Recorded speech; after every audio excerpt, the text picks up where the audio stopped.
sentimos complacidos de que nos den su apoyo en este primer Congreso Centroamericano, sección El Salvador, Amalia Domingo Ferrer y Carmen Carpio. Hermanos, como el Congreso, en su mayor parte, ha sido la parte doctrinaria, yo voy a desarrollar la parte existencial del espiritismo en El Salvador. Creo que es bien importante que nosotros tomemos un poco de conciencia de lo que somos y lo que queremos ser. Y así que, de esta manera, lo que aquí se va a plantear es parte de la historia del espiritismo a la luz de la doctrina del maestro Allan Kardec. El espiritismo en El Salvador prácticamente se estructura a fines del siglo XIX, época en la cual todavía no tenemos muchos datos documentados, pero por la oralidad se sabe que ya entonces había espiritismo en El Salvador. Por algunas conversaciones que he sostenido con descendientes de aquellos hermanos espiritistas, sabemos muchas cosas hoy. Tenemos indicios de que allá a finales del 1800, en Centroamérica, Guatemala y El Salvador tenían ya un espiritismo práctico.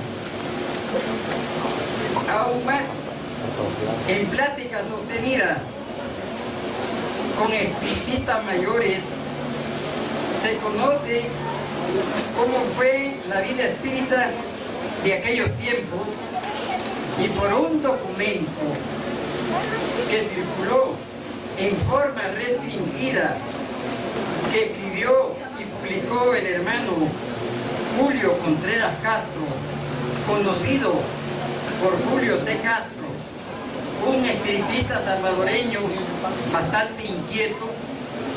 Tenemos ese documento que él tituló como "Los muertos no se aparecen, solo parece que se aparecen". Este libro nos va a relacionar cómo era el espiritismo en El Salvador en las primeras décadas del siglo pasado. Basado en artículos de este libro, que publicó en el diario El Mundo en 1974, en que encontramos información que en 1926 ya había desarrollado el espiritismo en Salvador. Y en conversación sostenida con el hermano Mario Mayorga, que por aquí ha de encontrarse, resulta pues que el hermano Mario Mayorga es uno de los espiritistas que está dentro de la mediunidad de los aportes, y entonces en conversación con él no piensa que en la década del 30 del siglo pasado había solo en la capital varios centros que estaban divididos y ubicados en distintos sectores de la ciudad. También tenemos noticias que en esa misma época funcionó en el sur de la ciudad de San Salvador la Escuela Magnética Espiritual de la Comuna Universal, que funcionó en la década del 50-60 en la colonia El Carmen del barrio de La Vega, cuyos directores fueron don Francisco Archila y su hermano, y otro centro dirigido por un hermano de apellido Amaya, cuyo nombre no se ha podido obtener. Esta escuela está ubicada en la avenida España y 23 calle Poniente. Estas tres escuelas, tenían la tendencia heliosófica magnética que seguían las enseñanzas del hermano Joaquín Trincado. Pero una vez que desencarnaron los directores de estos centros espíritas, fueron desapareciendo las escuelas y la corriente filosófica magnética de el hermano Trincado. Como ya se ha dicho, el espiritismo en El Salvador es de larga data. El espiritismo, como lo entendemos en las cosas de la vida, sabemos que no es lineal, ni es simétrico. En El Salvador ha tenido altas y bajas. Entonces, pues, el espiritismo salvadoreño ha tenido que recorrer un largo camino. Su evolución ha sido y sigue siendo lenta. Creo que se ha dado mucha importancia a la parte empírica, práctica. Es decir, que se ha dejado un poco de lado la teoría, la doctrina, y se ha potenciado la práctica. ¿Qué quiero decir con esto? Quiero decir que la mayoría se ha dedicado más a la mediunidad que a la doctrina filosófica espírita.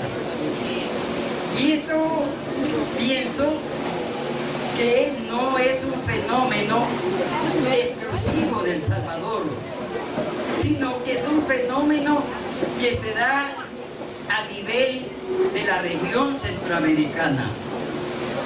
Y esto es comprensible hasta cierta forma, porque al país no llegaban libros, material impreso y otras formas de teoría. Y otra razón de peso es que deliberadamente se ha venido confundiendo mediunidad con espiritismo.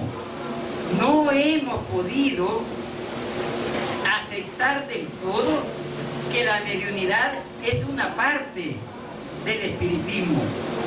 Y entonces eso ha hecho que la evolución sea más lenta.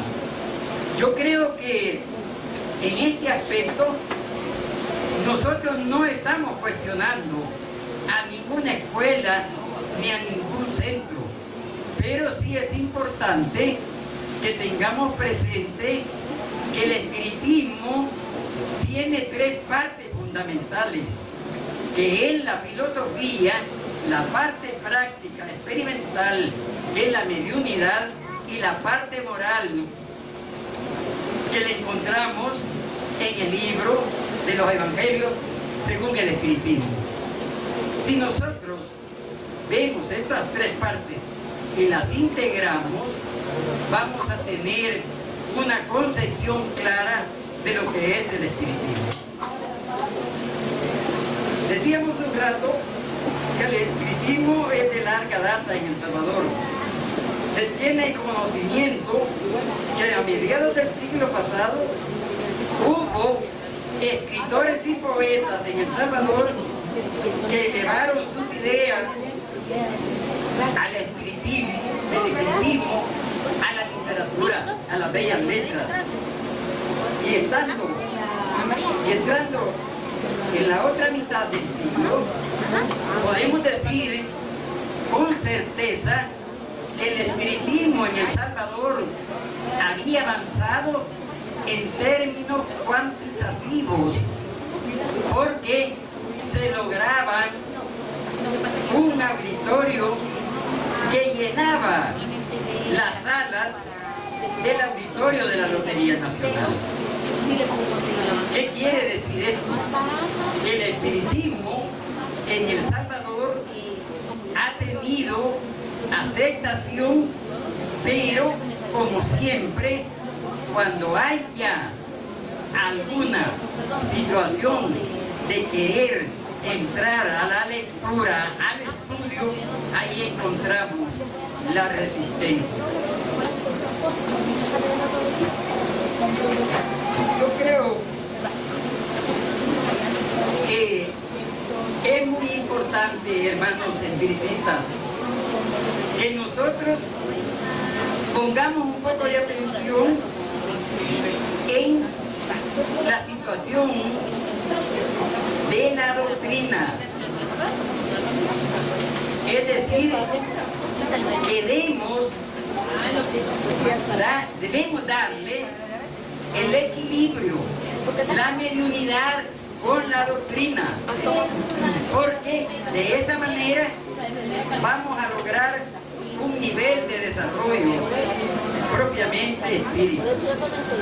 Pues bien, siempre conversando con el hermano Mayorga, manifiesta que a principios del siglo pasado conoció entre algunos espiritistas nacionales a los hermanos Tomás Bonilla, entusiasta fundador de la antigua primera Federación Espírita salvadoreña.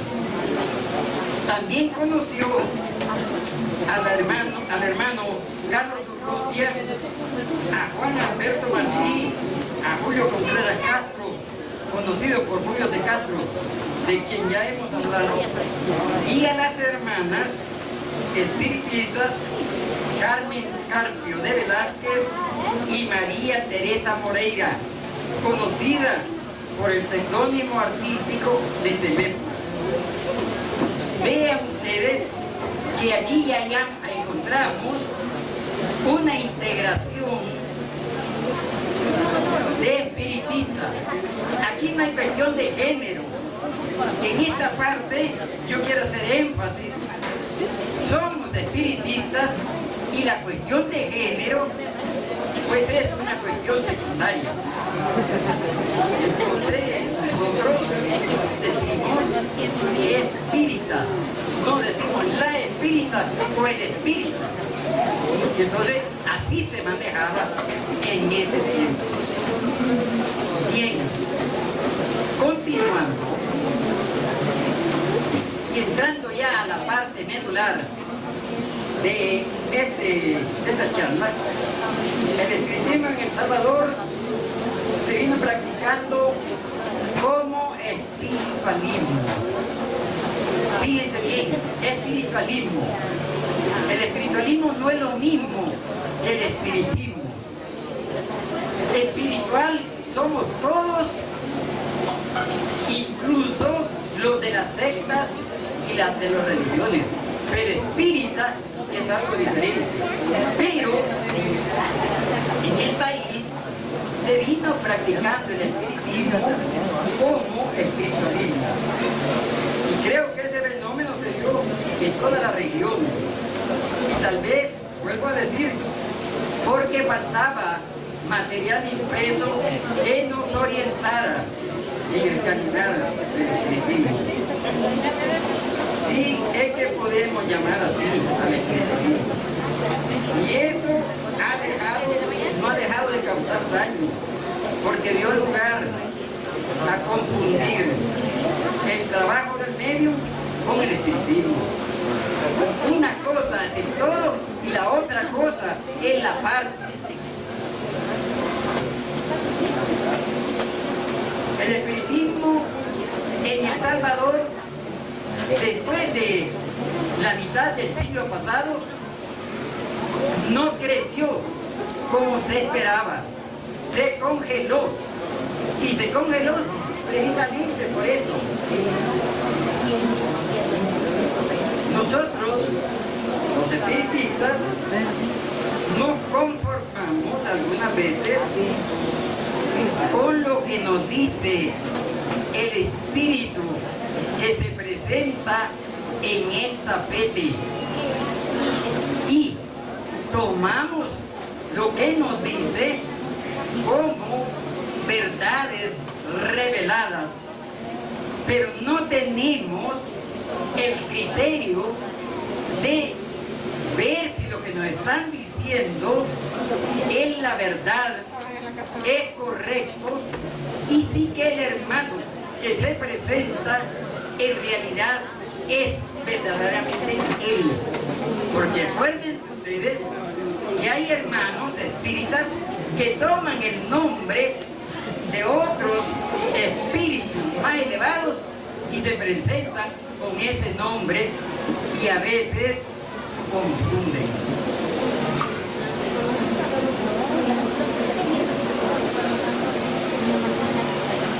Pues bien, es hasta el año 1976, más o menos, que se comienza a conocer la doctrina espírita moderna, diría yo. Y eso hay que celebrarlo, porque es cuando viene a nosotros la doctrina sistematizada por el hermano Allan Kardec. El volumen que despierta interés entre algunos hermanos espiritistas es el Libro de los Espíritus. Y el Libro de los Espíritus es la filosofía dentro del espiritismo, es la espina dorsal del espiritismo moderno, pero decimos que el correr del tiempo nos va llevando, y el siguiente libro que se conoce en El Salvador es el Libro de los Medios. Primero el Libro de los Espíritus y después el Libro de los Medios. Pero esto obedece a la parte comercial de las librerías, porque no había acá personas que trajeran esos libros. Lo empezó a traer el comercio librero, y de esa manera se fue escalonando el conocimiento en la medida que lo compraban. Yo creo que con el Libro de los Medios podríamos hacer un paréntesis, porque hay que aclarar que este libro ha tenido mayor demanda que el Libro de los Espíritus. Posteriormente, nosotros vamos a encontrar que el Libro de los Medios se vuelve un libro comentado por muchas personas sin un conocimiento suficiente para establecer que el libro de la mediunidad es parte de la doctrina espírita y que debe de irse desarrollando en la misma forma que se va desarrollando la filosofía. Ahora, ¿qué es lo que pasa cuando señalo esto? Estoy señalando la cuestión salvadoreña. No sé si esto mismo ha ocurrido en Guatemala y en Honduras, pero estoy señalando sin ánimo de cuestionar lo que se dio y se sigue dando en El Salvador. Ahora, ¿pero por qué tiene mayor demanda el Libro de los Medios? Porque creemos que ese libro nos da la clave de conocer el más allá. Creemos a veces que ese libro nos da las claves para hacer magia. Que el libro de los medios nos permite hacer un espectáculo de adivinación. Y eso es incorrecto.